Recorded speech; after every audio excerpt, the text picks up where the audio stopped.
Hello guys, welcome කියලා පිළිගන්නවා අදත් මගේ YouTube channel එකට subscribe කරලා වීඩියෝ එක බලන්න. වීඩියෝ එක ඉවරන ගමන් බලලා comment එකක් දායන්නත් අමතක කරන්න එපා.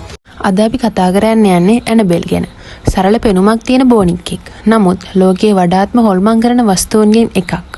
මරණයට, භීෂණයට සහ අద్භූත ක්‍රියාකාරකම් වලට වග කිය යුතු සෙල්ලම් බඩුවක්.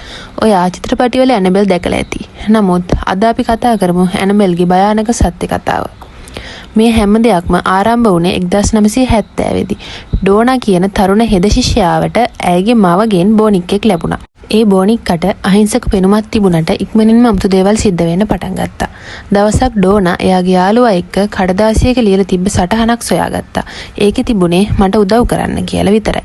නමුත් ප්‍රශ්නය වුණේ ඩෝනාගේ ගෙදර ඒ සටහන ලියපු කඩදාසි වර්ගයක් තිබුණ නැති එකයි. ඇත්තටම ගෙදර නැති කඩදාසි වර්ගයක් ගෙදරට ආවේ කොහොමද කියන ප්‍රශ්නේ ඩෝනාට ඇති වුණා. දවසක් ඩෝනා දැක්කා බෝනික්ගේ අත්වලින් අමුතු රතු පාට දියරයක්. මේක දැකලා බය වෙන ඩෝනා මොකක් හරි අద్භූත අසාමාන්‍ය දෙයක් වෙනවා කියලා තීරුම් ගත්තා. ඒත් එක්කම ඇය ගියා රෝගියෙක් හම්බෙන්න. ඒ රෝගියා කිව්වා බෝනික්කට ආවේශ වෙලා කියලා. ඒ බෝනික්කට ඇනබෙල් කියන මියගිය කුඩා ගැහැණු ළමයාගේ ආත්මය ආවේශ වෙලා කියලා. බෝනික්කා ඇතුලේ ඉන්නවා කියලා. ඩෝනාගේ යාළුවා වෙච්ච ලූ මේ බෝනික්කට වෛර කරා. එක රෑක එයා නැගිටලා බලනකොට මේ ඇනබෙල් එයාගේ කකුල් දෙක ගාව ඉඳගෙන හිටියා. ලූ දැක්කා ඔහුට හෙල්ලෙන්නවත් පුළුවන් උනේ නැහැ. ඒත් ඇත්තටම ලූට දැනුණ එයාගේ පපුවේ වේදනාවක්. ටී-ෂර්ට් එක උස්සලා බලනකොට ලූ දැක්කා එයාගේ පපුවේ ගැඹුරු නියපොතු පාරවල් තියෙනවා. ඒ වුණාට පැය 24ක් යනකොට ඒ සලකුණු ඔක්කොම අතුරුදහන් වෙලා ගියා. මේ හැමදේකීම බිය වෙලා හිටපු ඩෝනා හොල්මන් ගැන විමර්ශනය කරන ඉඩ්සා ලොරෙන් වොරන් සම්බන්ධ කරගත්තා. එයාලා ඇනබෙල් දැක්ක ගමන් අద్භූත දෙයක් තියෙන බව හඳුනාගත්තා.